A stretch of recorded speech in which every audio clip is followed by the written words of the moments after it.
আসসালামু আলাইকুম। কেমন আছেন সবাই? ফুড কুকিংয়ে সবাইকে স্বাগত জানাই। আজকে একদম সিম্পলভাবে ঘরোয়া উপকরণ দিয়ে আমি বিরিয়ানি বানাবো। এটাকে তেহারিও বলতে পারেন।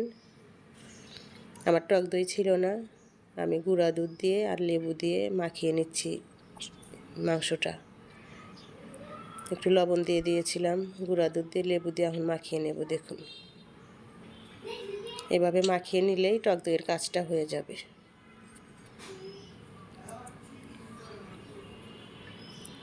খুব সুন্দর করে মাখিয়ে নেবেন মাংসটা, যাতে সব গায়ে গায়ে লবণ টবণ মেখে যায়।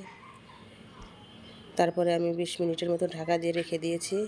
এদিকে একটা কড়াই নিয়েছি, নিয়ে আমি বেরেস্তা ভেজে নিয়েছি, সেটা আপনাদের সাথে শেয়ার করতে পারি নাই।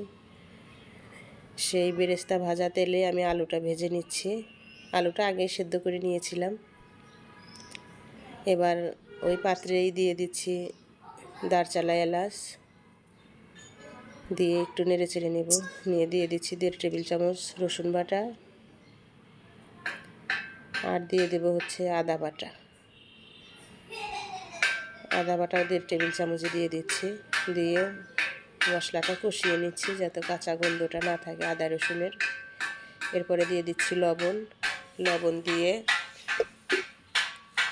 আবার নেড়ে চেড়ে নেব। লবণটা বুঝেই দেবেন, কারণ মাংসের ভিতরে দেওয়াই আছে। তারপরে দিয়ে দিচ্ছি পরিমাণ মতো শুকনা লঙ্কা। ঝালটা বুঝে শুনে দেবেন, আপনারা যেরকম খান সেরকমই দেবেন।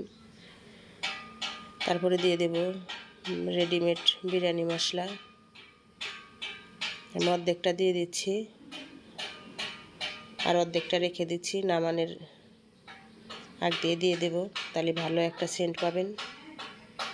মাংসটা আমি 30 মিনিটের মতো ঢাকা দিয়ে রেখে দিয়েছিলাম। এবার মাংসটা কষিয়ে নেব, ভালো করে কষিয়ে নেবেন।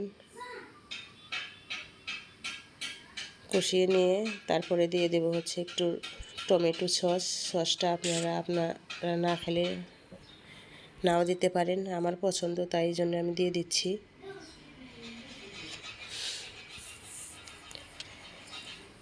দিয়ে ভালো করে আবার নেড়ে চেড়ে নেব। নিয়ে আমি মাংসটা ঢাকা দিয়ে আবার 30 মিনিটের মতো রান্না করছি। দেখুন, পানি উঠে গিয়েছিল, তেল ভেসে উঠছে,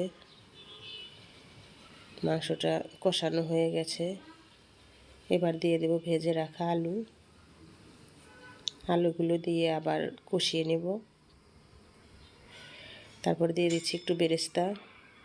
তারপরে দিয়ে দেব হচ্ছে সেই মশলা যে রেখে দিয়েছিলাম সেটা। এরকম করে রান্না করবেন, দেখবেন সুন্দর একটা সেন্ট বের হবে, বিরিয়ানির আসল সেন্টটা পাবেন। এখন একটু নাড়াচাড়া করে নামিয়ে নেব। দেখুন, এত সুন্দর একটা সেন্ট বের হচ্ছে বন্ধুরা। একবার এরকম করে রান্না করে খেয়ে দেখবেন। এই তো হয়ে গেছে। এবার আর একটা পাত্র নিয়েছি চুলায়, নিয়ে ওর ভিতরে দিয়ে দিচ্ছি সাদা তেল আর 2 টেবিল চামচ ঘি।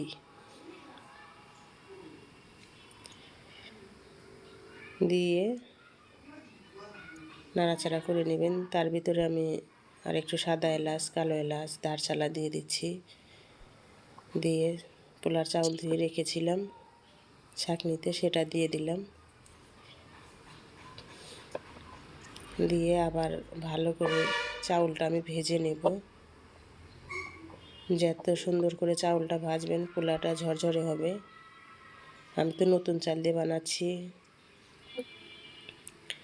একটু তারপরেও দেখবেন অনেক ঝরঝরা হবে, কারণ এই ভাজলে ভালো করে যত ভাজবেন তত পোলার চাউল কিংবা পোলার ভাত ঝরঝরা হবে, যতই নতুন চাউলের পোলা হোক না কেন।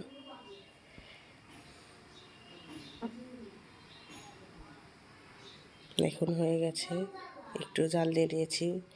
এবার রান্না করে রাখা মুরগির মাংস সেটা আমি এখানে দিয়ে দেব।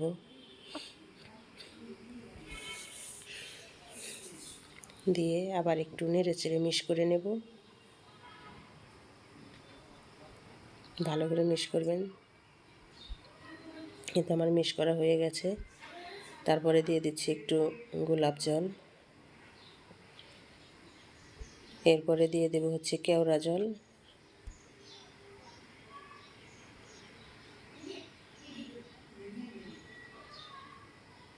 দেখুন আমি এরকম করে দিয়ে দিচ্ছি, আপনারা আপনাদের মতো করে দিয়ে নেবেন। এরপরে দিয়ে দিলাম আর একটু ঘি, উপর দিয়ে দিলে ভালো একটা সেন্ট আসবে। দেখুন আমি কীরকম করে সব কিছু দিচ্ছি, এরকম করেই করবেন, তাহলে অনেক টেস্ট হবে। তারপরে দিয়ে দিচ্ছি পেঁয়াজের বেরেস্তা।